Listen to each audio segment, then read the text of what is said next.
Hi, good morning. I'm Crisel Sanggalang from 3ECEC and today I'm gonna discuss about semiconductor diode. Semiconductor diode is an electronic component formed by joining an N-type material with the P-type material. Usually, the anode is connected to the N-type material and the cathode is connected to the P-type material. The majority carriers in this part is the electron, while the majority carrier in this part is the hole. Normally, the electron from the N-type will cross the junction and fill up the holes in the P-type material. Bias refers to the term of applying voltage across the terminal of a diode. And it looks like this.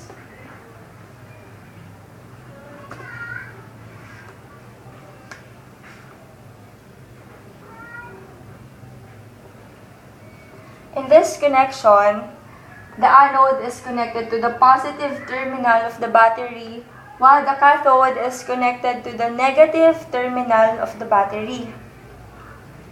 This connection is called the forward bias connection. In the forward bias, the electrons will move from the positive terminal of the battery to the negative terminal of the battery. The conventional current flow always opposes the direction of the electron flow. So the conventional current flow in the forward bias is from the negative to the positive terminal. It's like this. In the forward bias connection, the measure of the resistance of the diode is very low compared to the reverse bias. The other connection wherein the anode is connected to the negative terminal of the battery is called the reverse bias. In this connection, reverse bias, anode is connected to the negative terminal while the cathode is connected to the positive terminal. The electron flow will move again from the positive terminal to the negative terminal, and it's like this. As usual, the conventional current flow always opposes the direction of the electron flow, so the conventional current flow will flow like this. The measurement of resistance in the reverse bias is very high compared to that of forward bias. If we want to easily understand how the forward and reverse bias works, we should draw a characteristic curve. Looks like this. This one is a characteristic curve of a semiconductor diode. This part, the x-axis is the voltage, while the y-axis is the current.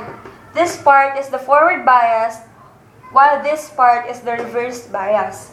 The minimum voltage required for the current to rise abruptly, or for the current to occur, is called the knee voltage. Knee voltage.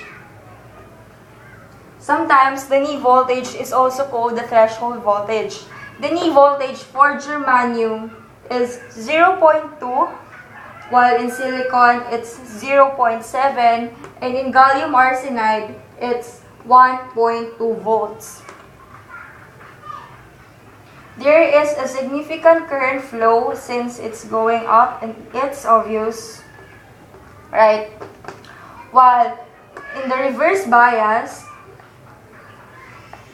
the current needed for the current to rise abruptly, the voltage, should I say the voltage needed for the current to rise abruptly is called the peak inverse voltage, or the peak reverse voltage. This part is called the Zener region, and the current here is called the reverse saturation current. Reverse saturation current is due to the minority carriers, while the current here is due to both minority and majority carriers.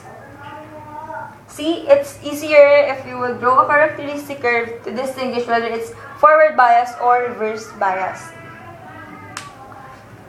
Lastly, you can check whether a diode is connected forward or reverse using a multimeter, analog multimeter.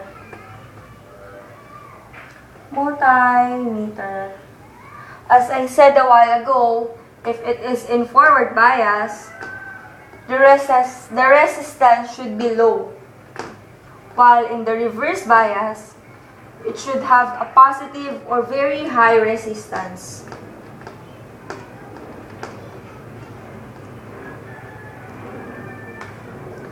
That's all.